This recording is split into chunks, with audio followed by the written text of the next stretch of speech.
Tulad ni Andres Bonifacio na bayani ng masang Pilipino, isang bagong hero ang kinikilala rin ng mga kababayan nating mahihirap at palaboy dyan sa Cavite. Si Kelvin Federigan. Ang misyon ay tumulong at maging inspirasyon. Hindi lang siya basta siklista, kundi may malasakit na pedal saver sa kalsada. Si Kelvin Federigan, 30 anyos, taga Laguna. Isa siyang biker. Maaring simple lang siya kung tingnan, pero kung kikilalanin si Kelvin, malalim ang kanyang pagkatao. Ang biker na pagala-gala sa kalsada ay mayroon palang misyon sa buhay. Boy, na paano ka? May kumuha ng ano mo? Oo po. Benta mo? Nakilala mo? Hindi. Paano kinuha?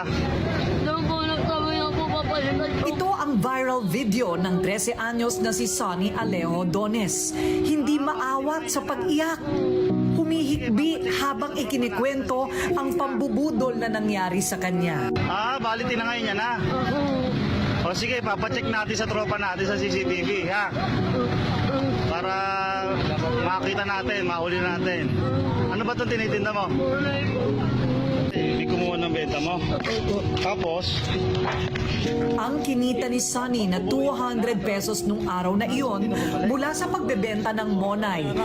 Tinangay ng di niya kilalang tao.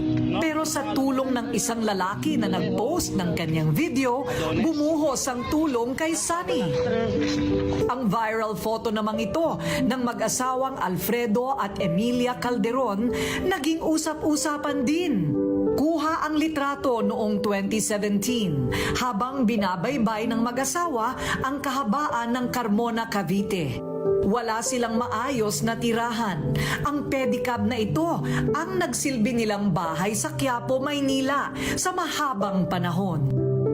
Pero dahil hinuhuli na ang mga taong pagala-gala at walang permanenteng tirahan sa Maynila, nagpasya si Mang Alfredo na iuwi na lang sa Occidental Mindoro ang kanyang misis na naparalisado matapos ma-stroke.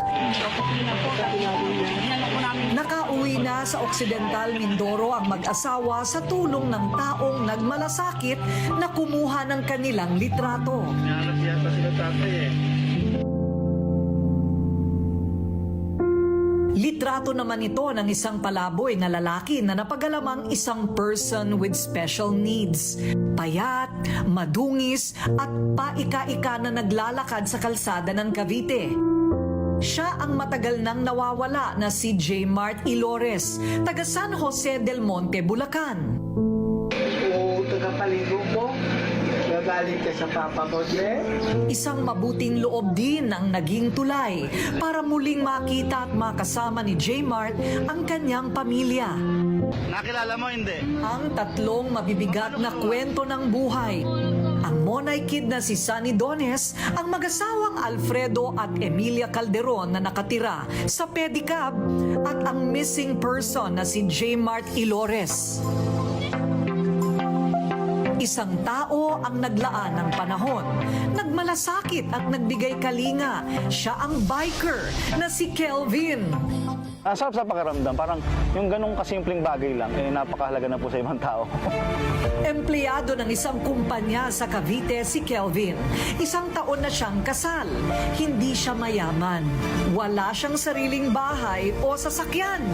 Bisikleta ang gamit niya sa tuwing umaalis siya ng bahay. Pero ang dalawang gulong niyang sasakyan, malayo at makahulugan ng mga nararating. Hindi ko maiwasan pag nakakita ko ng mga ganyan at kakaiba sa pagbiyahe ko, parang hindi ko maiwasan na hindi sila hintuan or kamustahin man lang. Ang pagnanais ni Kelvin na tumulong sa mga taong nadadaanan niya sa kalsada nang gagaling sa sariling karanasan. Minsan na rin daw kasi siyang naging laman ng lansangan. Yung bahay na nirerentahan namin, 7 buwan na pong hindi nababayaran. Tapos yung mga kapatid ko, nagkawatak-watak po kami. Lahat po, iba napunta sa isang side ng lola ko, sa Santa Rosa, isa naman po sa Cavite. Si Kelvin, mas piniling mamuhay sa kalsada at magbanat ng buto. Nakapasok po ako sa pagde-deliver ng soft drinks para kahit pa paano, meron po akong magagamit na dahil sa bakasyon po yun, meron po akong pera magagamit para makapag-aral po ako.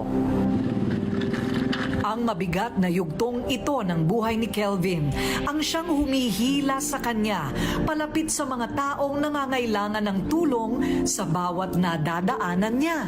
Wala naman akong inaasahang kapalit dito. Sabi ko nga, naniniwala ko talagang yung kapalit minsan yung taas na yung gumagawa At ngayon makikilala na natin itong modernong bayani ng kalsada, si Kelvin. Hello po. Kelvin. Nako, talaga bang kinakausap mo lang lahat ng mga nadadaanan mo o pinipili mo sila? Actually, ano lang po, pagkahinang po ng pagkakataon, na parang may pumipiga sa puso ko para kamustahin yung kalagayan lang po nila. Ano yung nakikita mo na parang humuhugot sa puso mo? Karamihan po yung mga homeless natin mga kababayan na nasa lansangan. Kasi parang nakikita ko po yung mga kalagayan nila.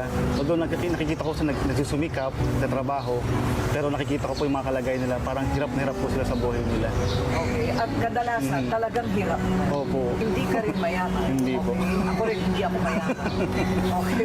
Pero tumutulong tayo kahit paano natin Yes po. kakayanin. Paano yun? Ikaw mismo nangangailangan, pero tumutulong ka sa iba. Opo.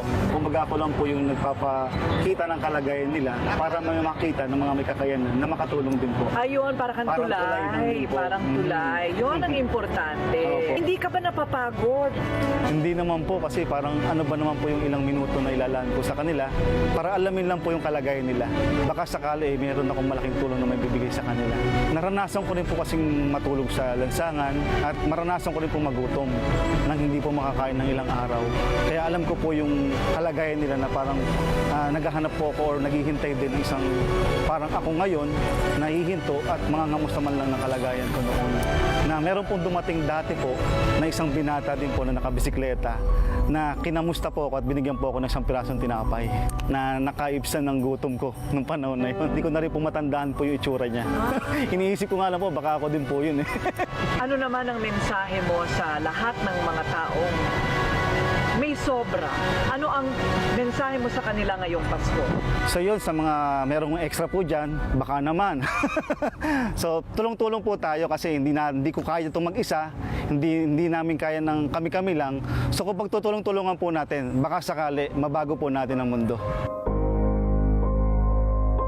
Hindi naman mapapagod o magsasawa si Kelvin na tulungan ang mga taong nakakasalubong niya sa daan na alam niyang may matinding problema at nangangailangan ng tulong. Ang masasabi ko lang, sana, Kelvin, pagpatuloy mo ang mabuting gawain mo, lalo na sa mga taong nangangailangan ng tulong kagaya ng aking anak. Sana marami pa siyang matulungan na tao at di siya magbago. Ito yung virus na gusto ko po ikalat talaga. Na po yung virus ng pagmamalasakit, yung virus ng pagtulong sa kapwa. Na hindi naman natin kailangan maging mayaman or hindi mo kailangan ng posisyon sa gobyerno para makatulong sa kapwa.